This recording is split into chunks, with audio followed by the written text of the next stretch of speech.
من وهو صغير كانوا دايما يقولوا عليه كسلان، مش مركز، مش هتنجح. حتى أقرب الناس ليه ما كانوش مصدقين فيه. كل مرة يحاول يثبت نفسه الدنيا تكسره أكتر، لحد ما في يوم دخل أوضة نومه وقفل الباب وبكى.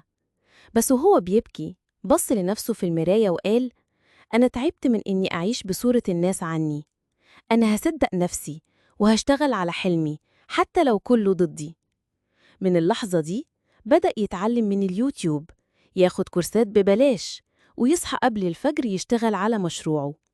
وبعد شهور من الشغل والتعب أول عميل جاله، وبعدها التاني، لحد ما بقى مصدر إلهام لناس كانت بتقوله مش هتنجح.